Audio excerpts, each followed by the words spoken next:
Nothing really frightens me, but when you first hit that street, you sit there and you think, fucking hell, what have I done? You've burnt all your bridges, you've ripped everybody off, you've lost all your family, you've lost all your friends, you can't stay on the couch. I never even thought about being homeless when I come out of prison. And I was homeless.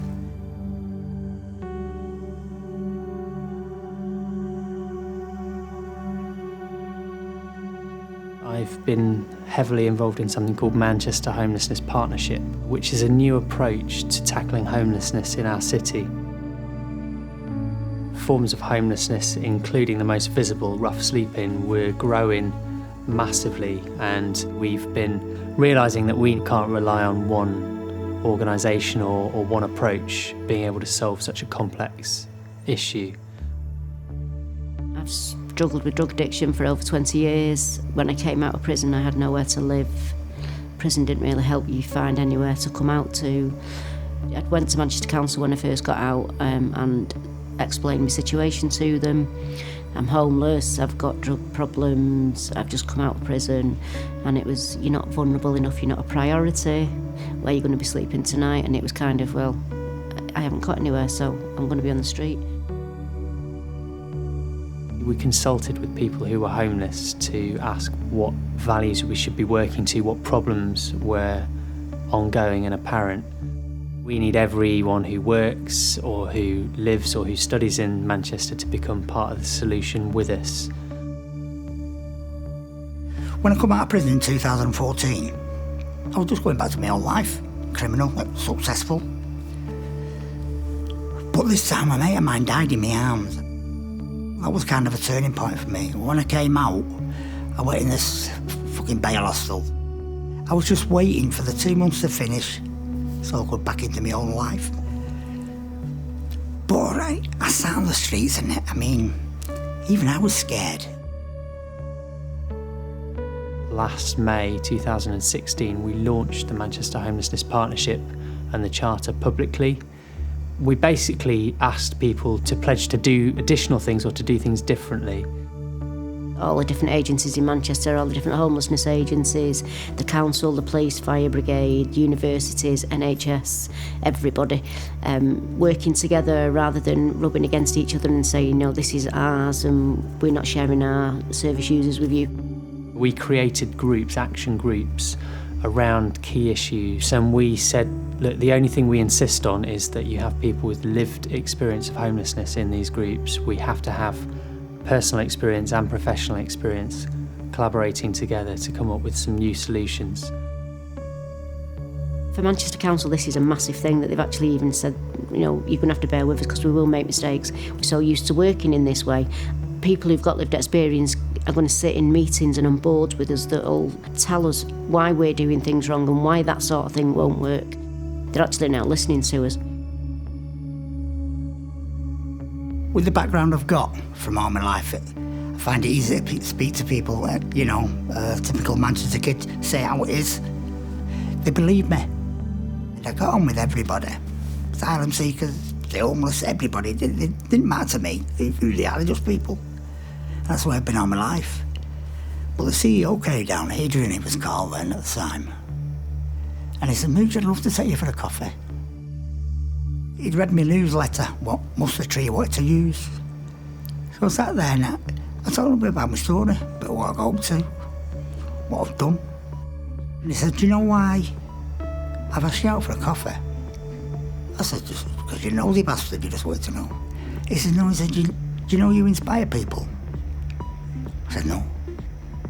He said, do you know how comfortable you make people feel? I said, no. He said, do you find people smiling and laughing with you? I said, yeah. Because they do, because I'm just a Manchester kid with a funny gob. But he says, no, he says, you inspire people. You should really look into what you can do to help. One of the groups that we set up is around arts and heritage. We have lots of really great work going on in the homelessness sector in Manchester. They create a safe space for people experiencing homelessness to simply be themselves, to put their problems to one side, to be human, to sing in a choir, to create a painting, to write something. Give a space for people to tell their story, to express themselves, and sometimes even to find a degree of healing and therapy through the creative arts, where arts and homelessness come together and create a bit of magic. And it was right at this point that MIF and Carl got in touch with us and said, we've got this idea based on Tokyo Street Poem, an installation with a soundscape, but they wanted, instead of telling Carl's story, instead of telling things overheard from the street, to present the stories of people who are or who have been homeless in Manchester. And that was our starting point. Right from the word go, Carl's attitude was one of, I want to serve the work that's going on here, I want it to be useful, and I want you guys to hijack me. And that, for me, that was the green light to say we can co-produce this, we can get people with personal lived experience of homelessness centrally involved in co-creating a really exciting piece of public art for the city to engage with and to come and hear some of those stories.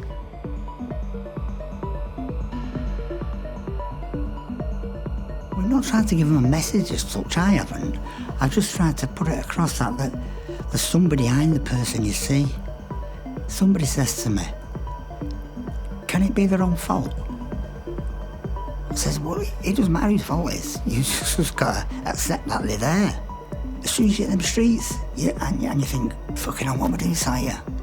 Your dignity, everything's stripped away from you, no matter who you are. Everything's gone. And then for a member to the public just to come up and say, how are you doing? It gives them a lift. Get down on their level, say, you okay, how's your day been?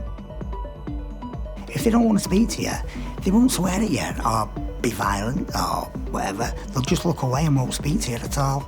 But don't forget that person's probably been sat there from 6 o'clock in the morning freezing his bollocks off. Come 9 or 10 o'clock, they want to go and get their head down.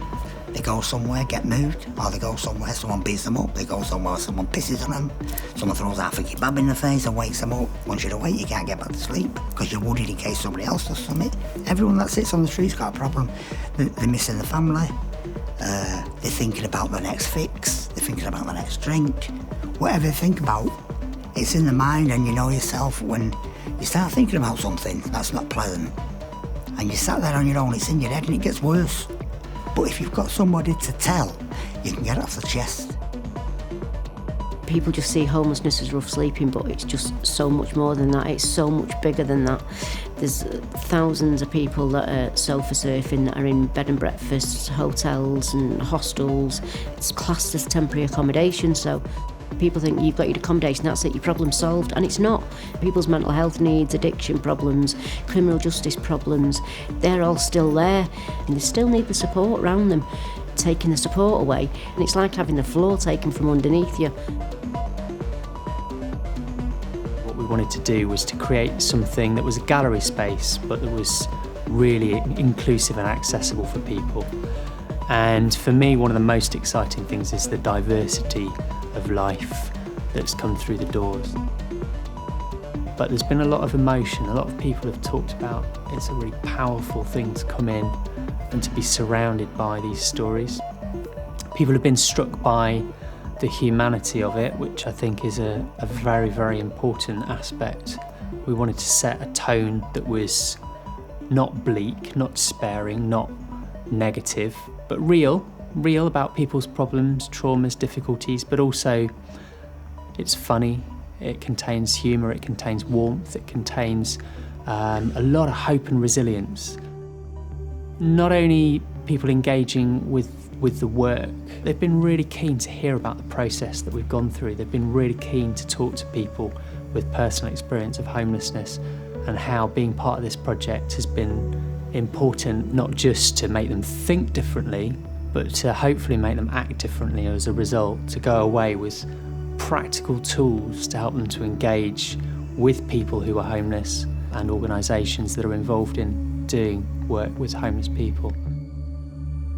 I think it's kind of making them see that There's people behind these. They're not just stories, they're people's lives. And I think it kind of also makes people realise that it can happen to anybody. It's not just an underclass that you're walking past on the street. No, everybody is someone's mum, someone's dad, someone's son or someone's daughter, and it can happen to anyone. All my life I wouldn't have negatives anyway, because I didn't believe in the word no can't be done, it can be done. I wanted them to come in and take something positive away. I wanted them to come out with an emotion, which was, I can do something. Because when we was interviewing, the people who was interviewing wasn't like that. We was having a laugh, a bit of a giggle and nobble. It made them feel comfortable, you know, because it's only mutual, we could have a chat.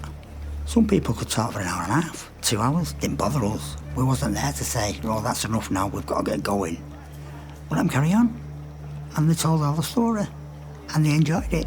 And the sad parts, and some parts was really dark where they took us to. But they trusted us. Everyone we interviewed, 35 people, was all left the room positive.